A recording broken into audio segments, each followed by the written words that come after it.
My name is Evelyn Hart. I'm 70 years old, and no, I don't expect that name to mean much to anyone anymore. Names fade, faces fade, even voices, once familiar, once loved, can blur like pencil marks left out in the rain. I live now in a place called Sunrise Hills Residential Care Center. Sounds nice, doesn't it? Clean, peaceful. The kind of place with soft chairs and polite nurses who smile with their mouths, but rarely with their eyes. We have bingo on Thursdays and roast chicken every other Sunday. I suppose that's something. But that's not how my story began. I wasn't always here. I used to have a life, a home, a family. I used to matter. I was born in 1955 in a little brick house in Dearborn, Michigan, back when neighbors knew each other's birthdays and people still borrowed sugar without shame. I was the middle child, with two noisy brothers and a mother who seemed to sigh more than she smiled. She always had work to do: laundry, cooking, wiping spills we never cleaned ourselves. I learned early how invisible a woman can become when she's always needed but never really seen. Maybe that's where it started. This instinct I have to care, to fix, to give until there's nothing left. It's not noble. People like to say things like, "Oh, Evelyn, you've always had such a big heart." But the truth is, when no one ever teaches you how to receive, you become an expert at giving, maybe too good at it. I married young, Charles Hart. He was solid, kind, a man who didn't talk much, but when he looked at me, I felt steady. Like maybe I did matter after all. We weren't rich, not by any stretch, but we had enough. He worked for the post office. I stayed home. I cooked. I kept things clean. I made things beautiful, even if no one noticed. And then came my daughter, Madeline. Maddie, we called her. She was the only child we were able to have. The doctors never figured out why it didn't happen again. Miscarriages, silent heartbreaks. I stopped trying after a while, but Maddie, she was our miracle. My whole world in one tiny bundle, with lungs like a fire alarm and hair that curled at the tips like question marks. She had Charles's eyes, my nose, and something entirely her own in the way she tilted her head when she was curious, like she was always thinking two steps ahead of the rest of us. I remember sitting by her crib in the middle of the night, just watching her chest rise and fall. I remember folding her clothes with more care than I'd ever given my own. I remember cutting crusts off sandwiches and singing lullabies in half whispers because I didn't want to wake her too much. She was my purpose, my joy, my reason for everything. Charles adored her too. He wasn't the kind of man who said, "I love you" out loud very often. But when she ran into his arms after work and he lifted her like she weighed nothing at all, well, that said it for him. She had us wrapped around her little pinky from the moment she arrived, and I didn't mind, not one bit. I never once resented the time, the effort, the sacrifices. I didn't count them, because that's what love does. It gives, not expecting a receipt in return. I gave her everything I had, everything I was. I remember when she was 6 and came home crying because another girl made fun of her secondhand shoes. I stayed up that night with a needle and thread, adding little hand-stitched daisies to the edges. The next morning, she beamed like she was wearing glass slippers. That was all I ever wanted, to see her happy, to make things better. When Charles passed, suddenly, a heart attack in the middle of folding laundry, it was just the two of us, Maddie and me. I was 52. She was 22, just starting her adult life. And I told myself, now it's your turn to fly. I'll be your wings. I took a part-time job cleaning houses. Quiet work, but steady. I put whatever I could toward helping Maddie. Rent, groceries, first car, first job wardrobe. I don't say these things to keep a tally. I say them because they were my pride. Every little thing I did for her. And for a long time, it felt like she saw me, really saw me. She called every day. She told me about her promotions, her heartbreaks. She'd rest her head on my lap like when she was little and sigh, "Mom, I don't know what I'd do without you." Neither did I. Back then, I believed I was the luckiest mother in the world. Funny how things change, but I'm getting ahead of myself. This little book they gave me, the leather one with the blue ribbon marker, it's supposed to help me process my thoughts. That's what the young woman with the clipboard said. She meant well, I think. She always looks a little sad when she talks to me, as if old age is something that makes her uncomfortable. So I'm going to write it all down now, piece by piece. Not for them, not even for Maddie, but for me. Because somewhere along the way, I disappeared, and I want to find myself again. There's a kind of love that stretches you so thin, you forget where you end and where someone else begins. That was me after Maddie had her first baby. Her name was Lucy. I still remember the way my daughter told me. She came over one Sunday, unusually quiet, stirring her tea but not drinking it. I knew something was on her mind. A mother knows.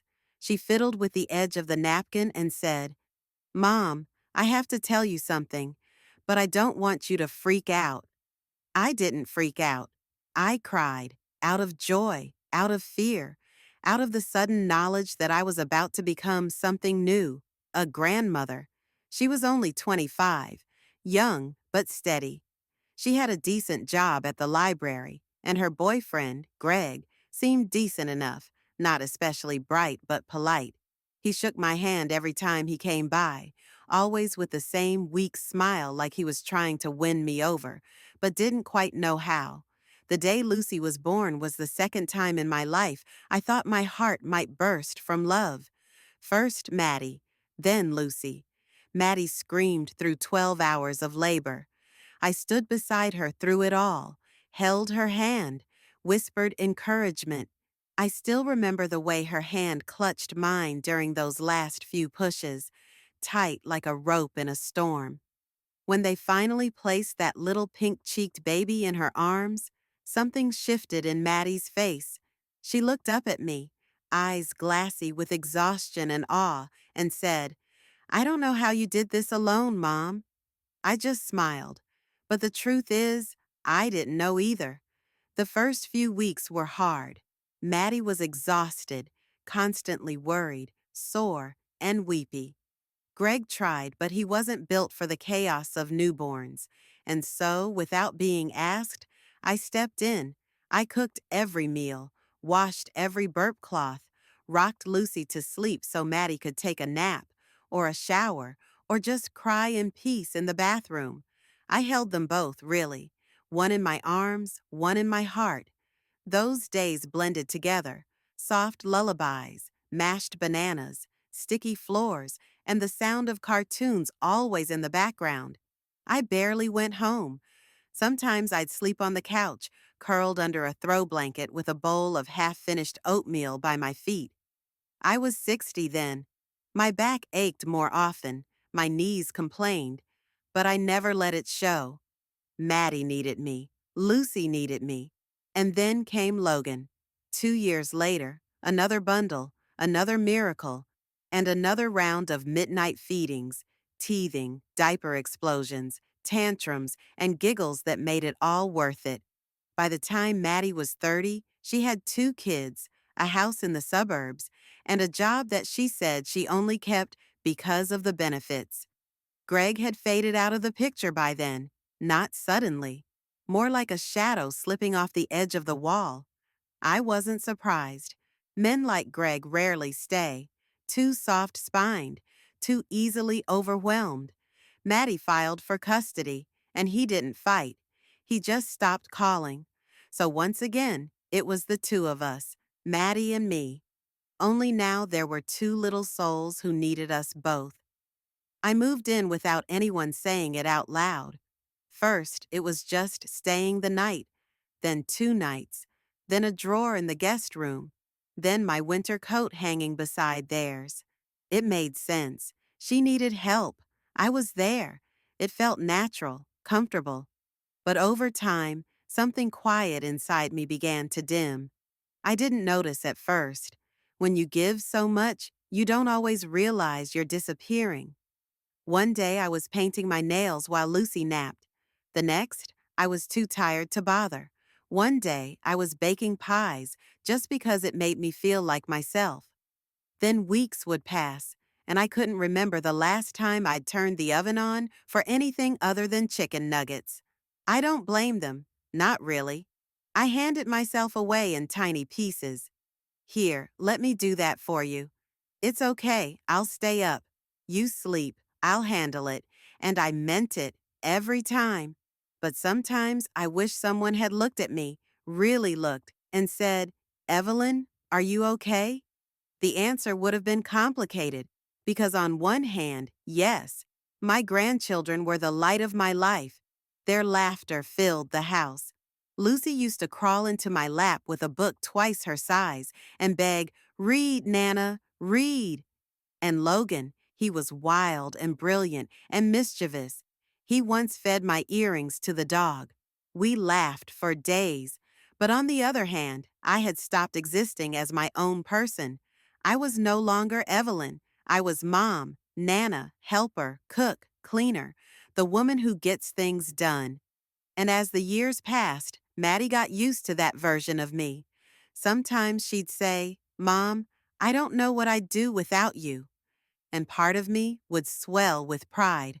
The other part would ache, because I began to wonder, what would happen if I couldn't do it anymore? I didn't let myself think about that too much. There were lunches to pack, homework to check, doctor's appointments, dance recitals, broken shoelaces, birthday cakes, school projects made of glue and glitter and chaos. Life moved quickly, and I kept up as best I could until he showed up. But I'm not ready to talk about him yet, not tonight. Tonight, I want to hold on to the version of my life where I was needed, loved, and thanked.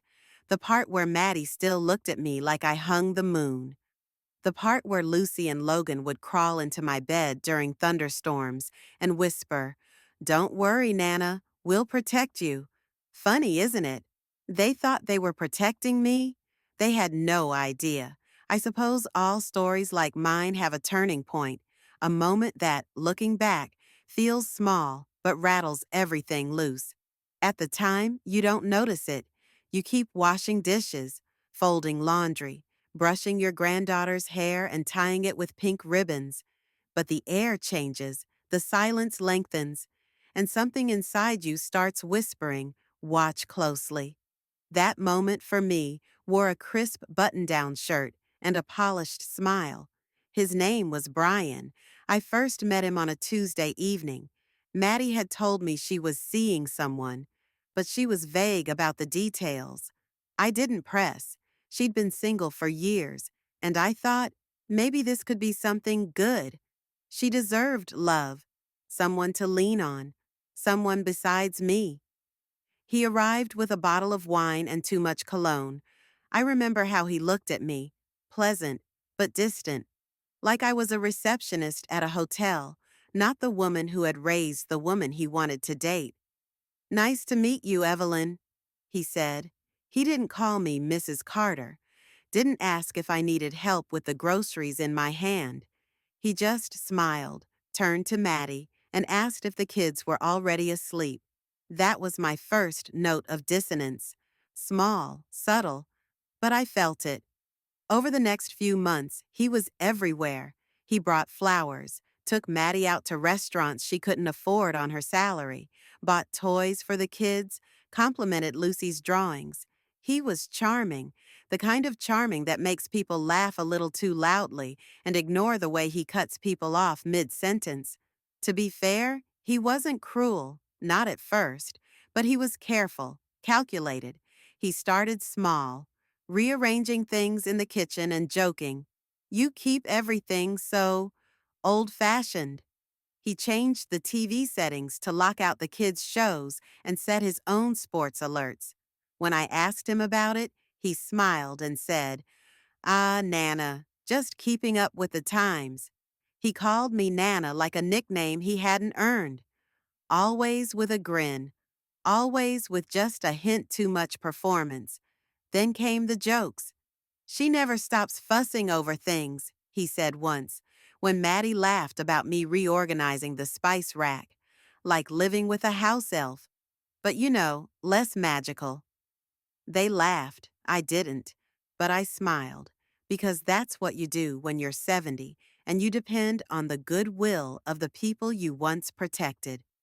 Over time, the house didn't feel like my home anymore. The kitchen, which had always been my sanctuary, slowly shifted. My ceramic teapot disappeared, replaced with an electric kettle. The photo of my late husband, Thomas, was moved from the hallway table to a drawer for safekeeping. Brian said it was clutter. He never raised his voice. He didn't have to. He simply exhaled differently when I entered the room, sighed when I offered to help, left the table early when I joined the conversation. Maddie changed too, bit by bit. She started correcting me in front of the kids. Mom, that's not how they do math these days. Or, Logan doesn't need so many snacks. You're spoiling him. She stopped laughing at my stories, stopped asking how I slept, stopped noticing when I limped from the stairs, or when I sat quietly at the dinner table, staring at my hands just to have something to focus on. One afternoon, I overheard them whispering in the kitchen. I wasn't eavesdropping. I was just folding laundry in the hallway. The voices floated in like a gust under the door. She means well, Maddie said, but sometimes I feel like I can't breathe with her here. Brian murmured something I couldn't catch. Then Maddie said, I just, I need space. We need space. My hands stopped moving. I held Logan's little t-shirt in my lap and stared at it until my eyes burned. I hadn't realized I'd become something to escape from. I thought I was helping, always helping. That evening, I didn't eat much. I told them I was tired, that my stomach was off. I went to my room, my little guest room with the creaky bed and mismatched curtains, and sat there in the dark. That was when the diary began. A simple notebook Lucy had given me for Christmas, full of glittery stickers and pink hearts. I started writing that night, not because I had a plan, not because I wanted to remember, but because I needed something to anchor me. I wrote, they don't see me anymore, not the way they used to. I am a ghost in this house, still folding, still cooking, still loving, and yet invisible. I don't know who I am without them, but maybe I need to remember. The following weeks felt like walking on eggshells in a house I helped build. Brian began making suggestions. Maybe your mom could visit her sister for a while, get some fresh air. Reset. Or she should consider one of those senior centers. They have social activities, don't they? Maddie didn't argue. She didn't defend me. She just chewed her lip and said she'd think about it. That was the hardest part. Not Brian's sidelong glances, not his little condescending laughs, but Maddie's silence, her permission. She let it happen. Worse, she wanted it. One morning, I caught her looking at brochures, quietly, at the kitchen table, a cup of coffee in her hand, her face calm, as if she were planning a vacation. Are you going somewhere? I asked. She jumped, startled. Then she smiled too quickly and said, No, Mom, I'm just looking into some options. For later, just browsing. I nodded, pretended to believe her, then went back upstairs and cried in the bathroom with the fan running. There's something unbearable about watching your own child build a world where you don't fit anymore, a place where your absence feels like relief to them. But I stayed, for Lucy, for Logan, for the memories of being needed, and for the faint hope that Maddie might still look up one day and remember who I was, not just the woman folding socks in the corner, but the woman who held her hand through every storm. There was no big fight, no shouting match, no slammed doors, just a gentle erosion of warmth, like the slow extinguishing of a fire you didn't notice going out. It began with politeness, that cursed, brittle politeness. Mom, you've done so much already. Maybe it's time to think about yourself for once. Don't you want a little peace? A space of your own? You deserve to be around people your own age. Brian led most of those conversations. Maddie would sit beside him, nodding, eyes downcast like a teenager being scolded.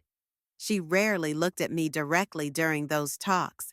I think part of her knew she was betraying me and couldn't bear the sight of the face that loved her most. They never used the word nursing home. They said resort-style community. They said a wellness retreat for seniors.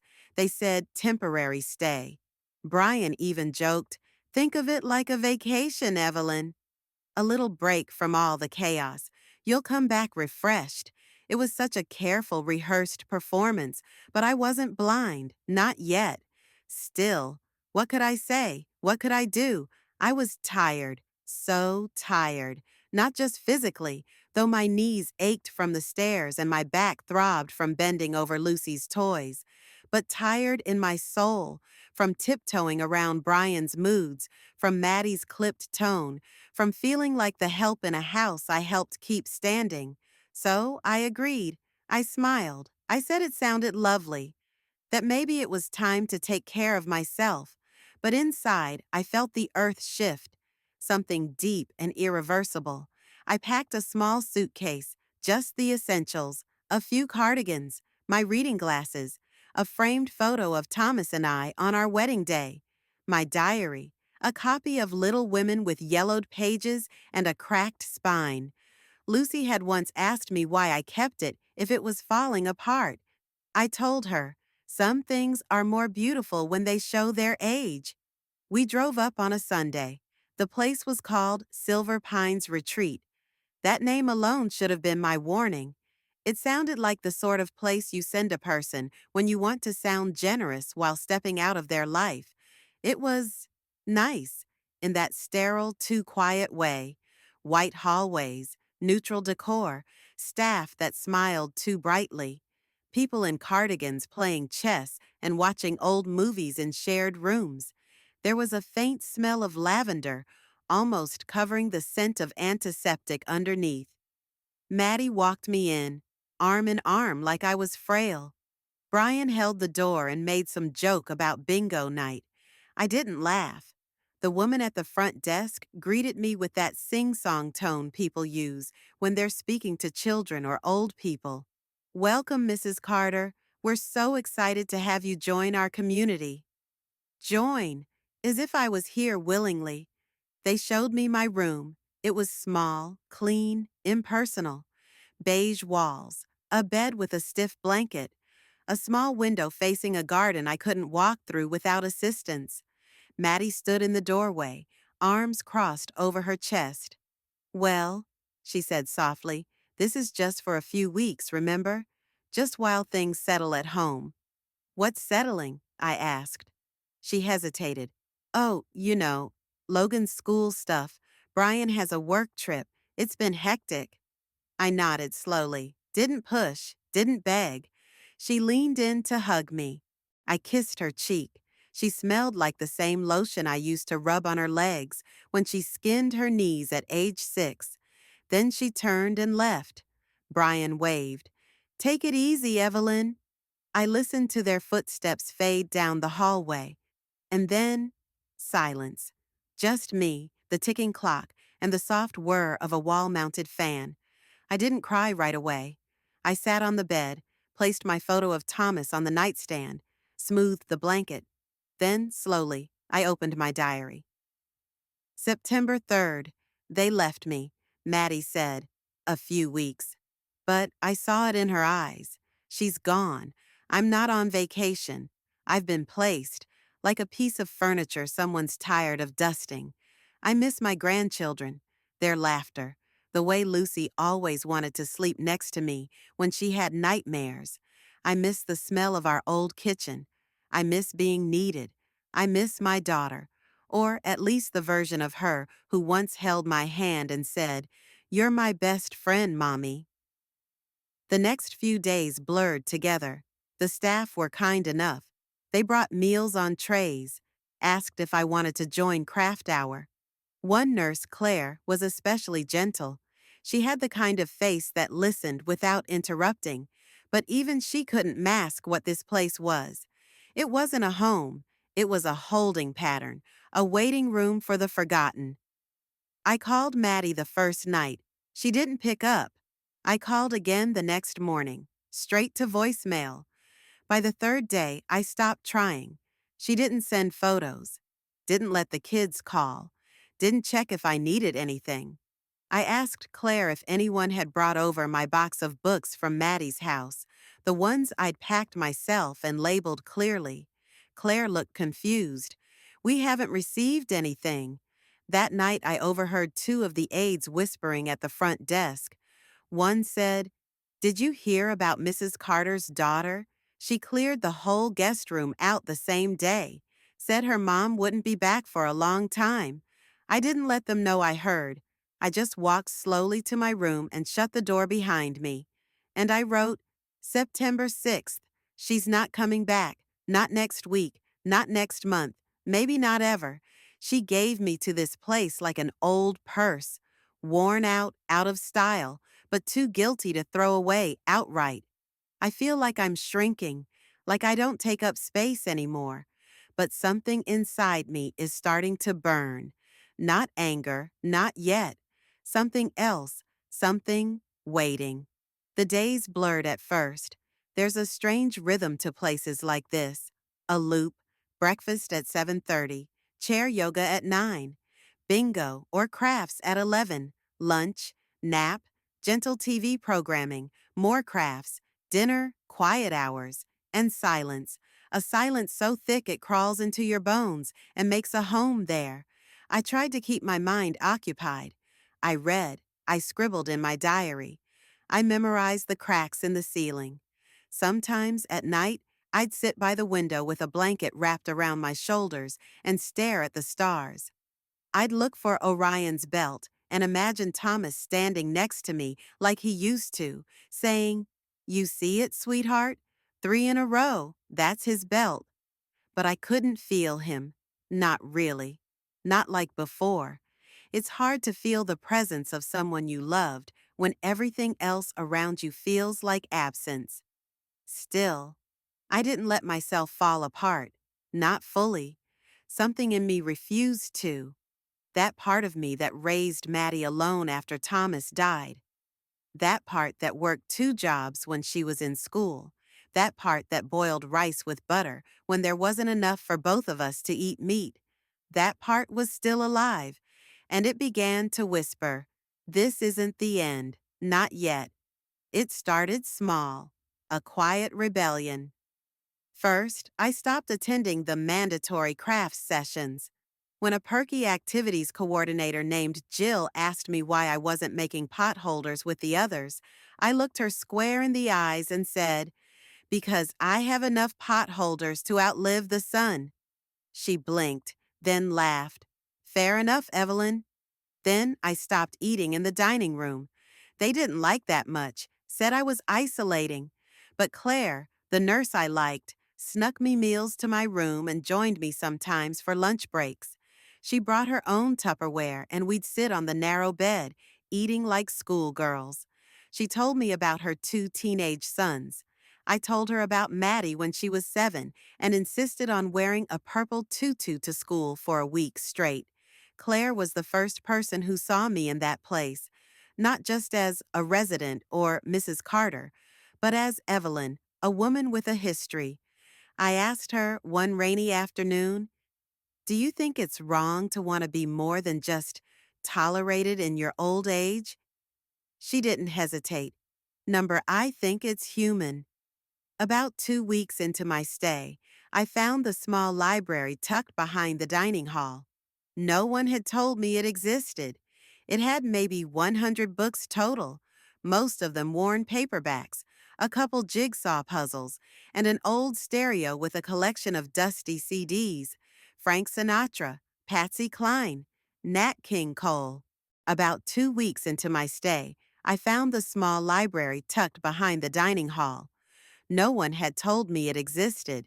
It had maybe 100 books total, most of them worn paperbacks, a couple jigsaw puzzles, and an old stereo with a collection of dusty CDs. Frank Sinatra, Patsy Cline, Nat King Cole. But it became my place, my sanctuary. That's where I met Walter. He was in his 80s, tall and bony, with a white mustache and eyes that still held a spark. I found him sleeping in the armchair one afternoon, an open copy of Dune resting on his chest. I tiptoed past, not wanting to wake him, but he opened one eye and said, "If you're going to sneak around, you might consider not wearing orthopedic shoes. They squeak like guilty children." I liked him instantly. Walter was sharp, sarcastic, widowed like me, had 3 sons, none of whom visited. He called them my absentee landlords. We started talking about books, then about music, then about life. He told me stories about being a mechanic in the Navy. I told him about working at the public library in my 20s and how I used to shelve books by color just to annoy the uptight director. We never talked about the real reason we were both there. Not directly, but I knew, and he knew. "You know what gets me?" he said one day, tapping his bony finger on the book in his lap. "We spent our whole lives giving, raising kids, paying bills, being reliable, and then one day, people look at you like you're furniture in the wrong room." I nodded. "Or like a dog they loved once, but now keeps shedding on the couch." He laughed so hard he wheezed. From that day on, the library became our unspoken ritual. 4 p.m. sharp. We'd read, talk, listen to music. He brought me half a cookie from lunch every day, calling it tribute. I brought him my crossword puzzles and let him cheat when he got stuck. But at night, when the halls grew quiet and the nurses did their rounds, I still wrote in my diary. September 17th. Maddie hasn't called. It's been over 2 weeks. Claire checked the visitor logs. Nothing. Lucy's birthday is coming. Last year she wanted a rainbow cake, and I stayed up all night making one from scratch, baking each layer in a separate pan. Maddie said, "You didn't have to go that far." But Lucy hugged me so tightly, I thought my heart would split with love. This year, I won't be there. I dreamed last night that I was walking through our old house and all the walls were gone, just beams and air. Maddie stood at the end of the hallway, but every time I stepped toward her, the floor cracked. I woke up sweating. Walter says I should stop hoping, but I can't help it. She's my daughter. She's still in there somewhere, isn't she? But the next day, something happened that tilted the world. Claire walked in during lunch, holding a thin envelope. It came through the front desk. No return address. I opened it slowly. Inside was a folded note, handwritten in Maddie's handwriting. I recognized the curve of her G and the heart she still sometimes dotted her I with. "Mom, I'm sorry I haven't called. Things have been hard. Brian's been saying we need space, and the kids have their own routines. I thought I was doing what was best for everyone. Maybe I was wrong. I'm going to come visit next week. I don't know what to say, but I'll be there. Maddie." I stared at the note for a long time, not sure whether to feel relief or rage. Walter found me sitting by the window that afternoon, the note clutched in my hand. "She reached out," I said quietly. He squinted. "And? I don't know if I want her to come." He nodded slowly, leaning on his cane. "That, Evelyn, is power. For the first time, you get to choose." The day Maddie said she'd come, I woke up before dawn. My body was stiff, knees aching from the rain that fell overnight, but my mind was sharper than it had been in weeks. I sat at the edge of the bed, staring at my folded cardigan on the chair across the room, feeling something like nerves, but also something colder, heavier, like a glacier shifting beneath my chest. I got dressed more carefully than usual. A soft, pale blue blouse, Thomas once said, made my eyes look like the sky before a storm. I brushed my thinning hair, pinned it back with my mother's silver clip, and put on a touch of lipstick. I wanted to look dignified, not fragile, not broken. Walter peeked his head into the room around 9.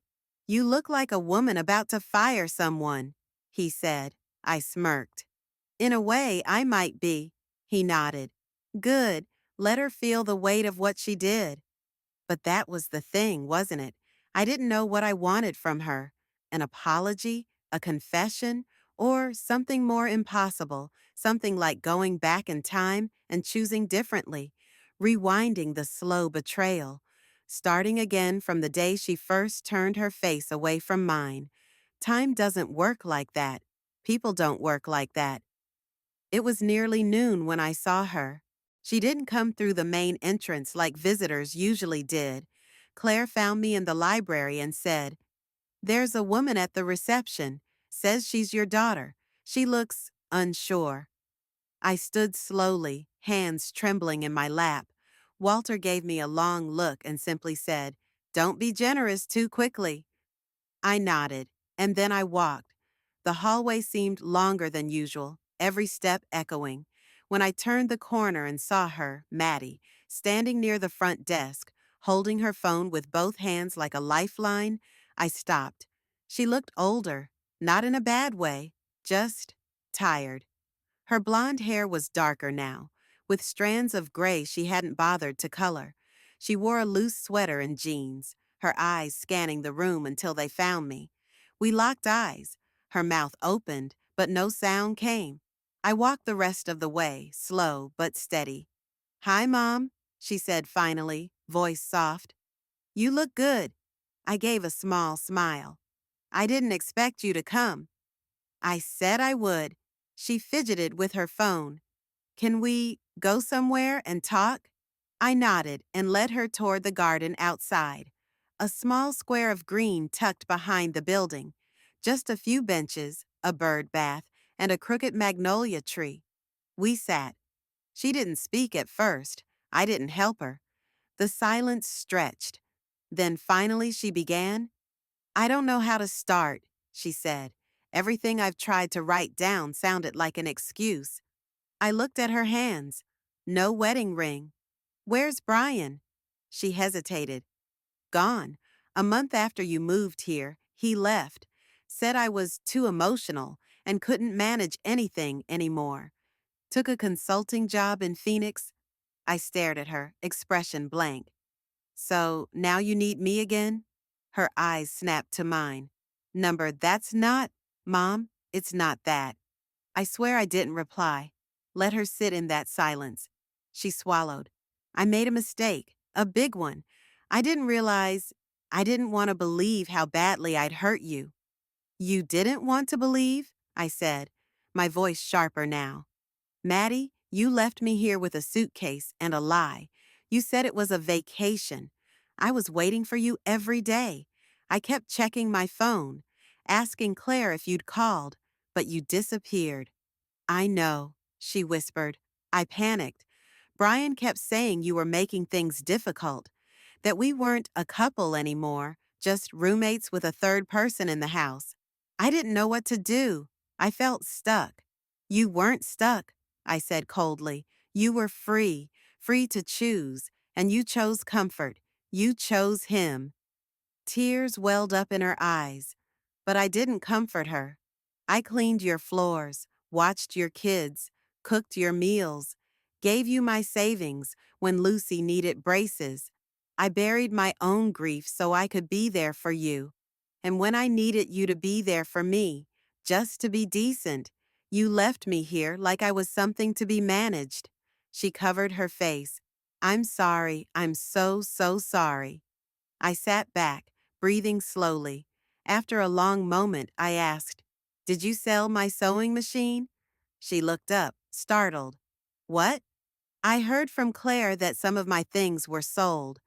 Maddie bit her lip. "Brian, he sold some things on Marketplace. I didn't stop him. So you let him strip my room while I was still unpacking here. She nodded, silent. I closed my eyes. When I opened them again, I felt empty. Not angry, just emptied of whatever had once bound us together like before. I don't know what you want from me now, I said. She looked at me with red eyes. I want to fix it. I want to take you home, to my new place. I'm living alone again. I want you to come back. I laughed then, a soft, bitter laugh that felt more like wind whistling through a cracked window. No, I said. Maddie blinked. What? I'm not going back with you. Not now. Maybe not ever. Her face crumpled.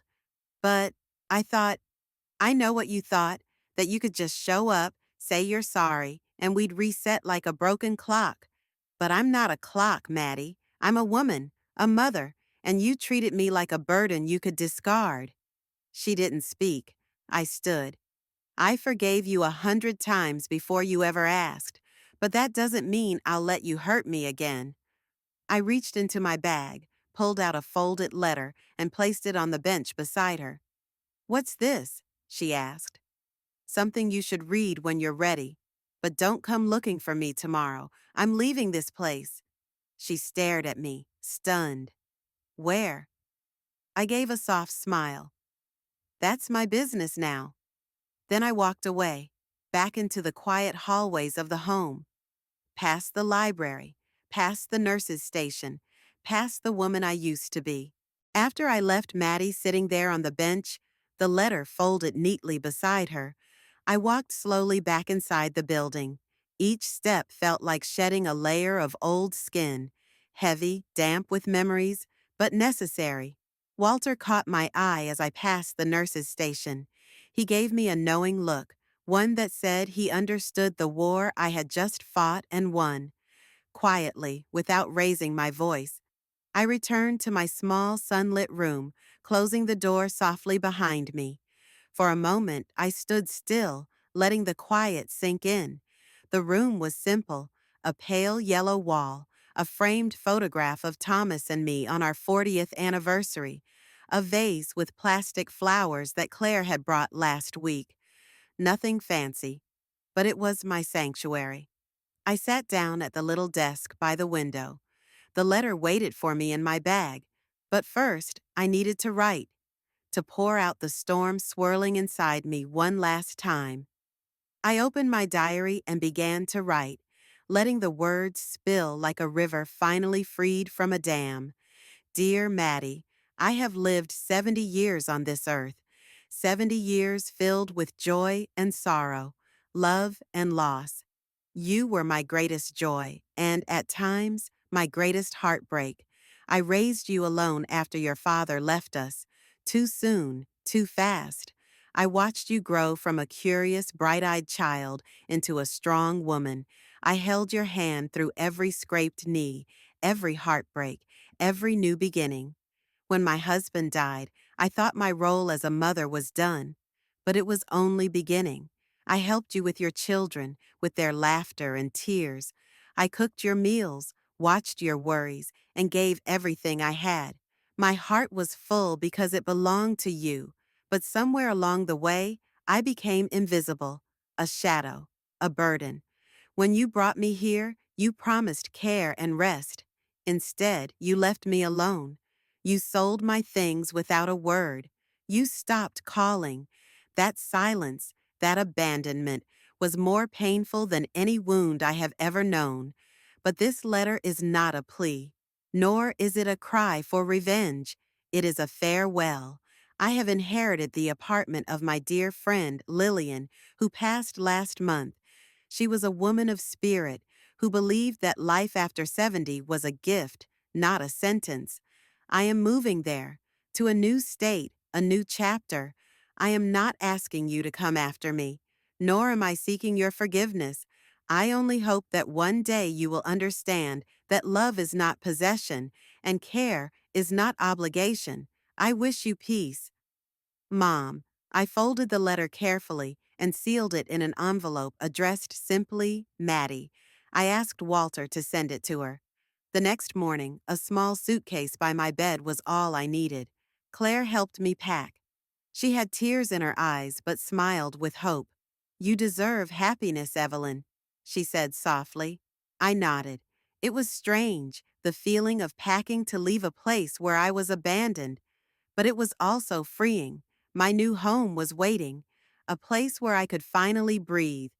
The drive to the new state was long, but with every mile I felt lighter, as if I was leaving behind years of pain and stepping into a future I chose for myself.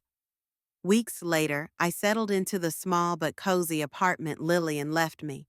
There were no echoes of neglect here, only quiet mornings with sunlight pouring through the curtains, only the scent of fresh coffee and old books, only the soft laughter of new friends, neighbors who welcomed me like family. Sometimes I think about Maddie. I wonder if she ever read my letter, if she regrets how she treated me. But then I remind myself, this story is not about her. It's about me, a woman who finally learned to value herself, who finally reclaimed her dignity, who finally found peace. I am Evelyn. I am 70 years old, and I am free.